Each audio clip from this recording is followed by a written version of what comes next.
समाजाला चिखलात राहू शकत नाही, खड्ड्यात नाही टाकू शकत, या भूमिकेवरती मी. त्यामुळं एकूण एकच होतंय, उमेदवार दिला तरी पडणारच एक ते, आणि नाही दिला तरी तेच होतंय. मराठ्यांना जर राग आणि रोष व्यक्त करायचा आहे न दिल्याबद्दल, तर आपला दिल्यामुळं जर मतदानाचं ध्रुवीकरण काहींचं होत आहे असं म्हणणं असं, किंवा आपण समाजापर्यंत पोहोचू शकलो नसतो, आपण बहुमतानं निवडून येण्यासाठी समजा आपल्याला वेळ कमी पडतोय असं असं, तर पाडून टाका, त्याच्यातही विजय. हे बघा, निवडून येण्याची एखाद्या समुदायात ताकद नसते, एखाद्या जातीत ताकद नसते, त्याच्यात पाडण्याची ताकद असते, म्हणून त्यांना भीत येते. एखादे छोटे छोटे समुदाय आहेत, जाती आहेत, त्या कधीच निवडून नाही येऊ शकत, पण त्यांच्यात अशी शक्ती असते ते पाडू शकते, ते निर्णायक मतदान असते. तसं मराठा पाडू शकतो रब्याला, त्याच्यात काही एकूण एकच होणार. जर यांनी याच्यात नाही दिलं तर विधानसभेला तयारी करतील मराठी, 6 महिने वेळ. त्याला काय हेच काय अंतिम लढाई थोडीच आहे. ही आली लोकसभा हुकली म्हणून दुसरं काही नाही. पुढं मराठ्यांच्याच पूर राज्यकर्ते बनतील, मराठ्यांच्याच पूर सत्तेवर बसतील, देणारे मराठी बनतील, 12 बलुतेदारांचे देणारे बनतील, सगळ्या जाती धर्माचे पूर देणारे बनतील, मागणाऱ्या ऐवजी डायरेक्ट देणारे बनतील. त्याला नाव विलाज आहे. मग पुढची लढाई आणखी ताकदीनं होईल. परंतु आता पूर्ण कमी वेळ असल्यामुळे, गावागाव समाज न पोहोचू शकल्यामुळं, उगाच स्वार्थासाठी हट्टापायी जातीचं वाटोळं करणं आणि जात अपयशाच्या बाजूला नेलं, ही योग्य भूमिका आहे. म्हणून आता निर्णय झालाय की ही पूर्ण डाटा कमी आहे. एकतर काही मनमानी केल्यासारखं केलेलं आहे, त्याच्या पायापुरतच बघितलं, तेवढेच लोक बोलविले, तेच दाखविले समाजापर्यंत. म्हणजे माझा खरा मतदार गाव खेड्यात आहे, करोडो मराठा समाज, तिथं जायला पाहिजे तिथपर्यंत. हे तिथं नाही पोहोचते.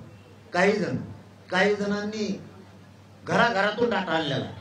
हो, ते सुद्धा आठवणी सांगतो. काही घराघरातून जाऊन डाटा आणले, घराघरापर्यंत उमऱ्यापर्यंत गेलेत लोक, इतकं इमानदारीने गेले. पण काही आणखी त्याच्याच तोऱ्यात वागलेला आहे. त्याच्या सोयीनुसार उमेदवार, त्याच्या सोयीनुसार आमका, त्याच्या सोयीनुसार तमका. हे केल्यामुळे या निवडणुकीमुळे एक गोष्ट लक्षात आली, आमच्यातली दुसऱ्याचा तुंतून वाजवणारे बरेच उघडे पडले. आम्हाला आता पुन्हा एक गाव खेड्यात जाऊन होतकरू पुरत यात उतरवणं गरजेचं, आणि ते यामधल्या काळात आम्ही करणार आहे. पण मराठा समाजाच्या डोक्यातून आरक्षण न जाण्यासाठी ही जागृती ठेवणं आमची जबाबदारी आहे. नसता हे राजकारणाच्या काळात राजकारण डोक्यात घुसायचं, आरक्षण मागायचं, आणि हे 4-6 दिवसात तसं झालंय. मायबाप मराठ्यांना मीडियाच्या माध्यमातून सांगतो तुम्हाला, हे राजकारणाचं हे 5-6 दिवस येड सुरू झालं तर आरक्षण मागं पड, आणि आपलं मेन आरक्षण आहे. इतकं येड मराठ्यांच्या इथून पुढे रक्ता फक्त आरक्षण, आणि पोरं मोठे झाले पाहिजे, ही येत पाहिजे. राजकारण मराठ्यांच्या रक्तात अजिबात पाहिजे. आपल्याला ही क्रांती नवीन करावीच लागणार. त्यामुळे आम्ही सज्ज नाही आता उभा केले. आणि आम्ही सांगताना काय सांगितलंय, कोणालाही करा असं सांगितलं नाही, अमुकलाच करा तमुकला करा. मराठा समाजाला जिथं वाटल की हा उमेदवार आमच्या मराठा आणि कुणबी एकच आहे, हे कायदा पारित करण्यासाठी प्रयत्न करणारे, सगळ्या सोयऱ्यांची अंमलबजावणी करण्यासाठी प्रयत्न करणारे, आमच्या ज्या 6-7 मागण्या त्यासाठी प्रयत्न करणारे, त्यालाच मराठ्यांनी मतदान करायचं.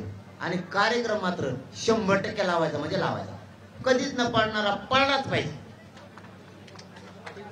राजकारणाच्या नादात आरक्षण लोक विसरतील, ही भीती का वाटते? रक्तात मराठ्यांच्या काय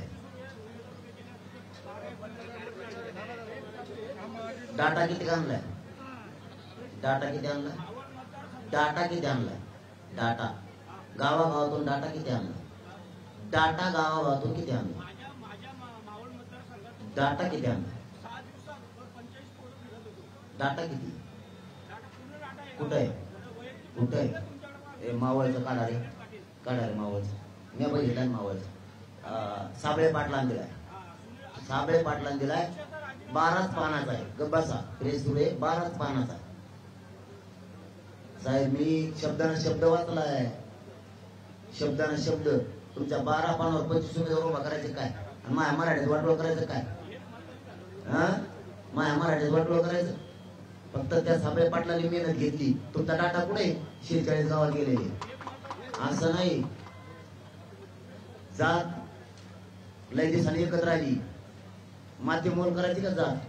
माझा प्रश्न हा होता, तुमच्या मनात भीती का वाटते? राजकारणाच्या नादात लोक आरक्षणाचा तीव्रता विसरतील, हे तुम्हाला भीती का वाटते? नाही काय आहे, माणसाचे भाप म्हणून त्याला गावरान भाषेत भाप असतील.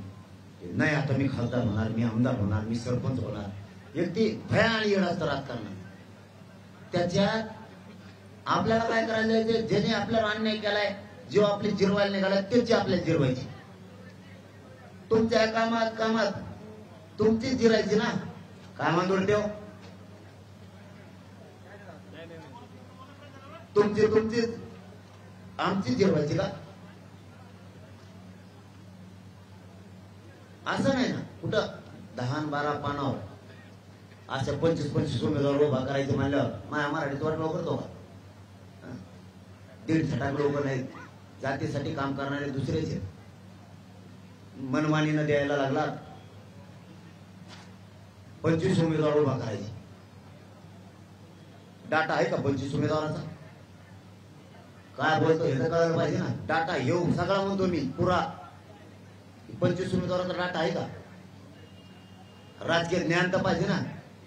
दुसऱ्याच्या कोलप्या खातवून काही बोलतो का? ही 25 उमेदवाराचा हे पुरा डाटा नाही म्हणतो मी, पुरा.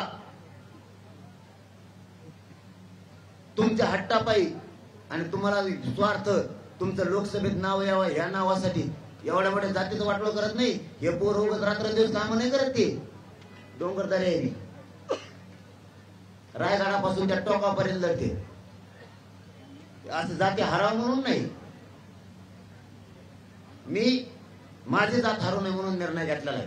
बाकीचा निर्णय समाजाचा. तुम्ही 25 उभा करा नाही 1,500 का? पाटील तुम्ही असं देखील म्हटलंय की बॉन्ड लिहून घ्या.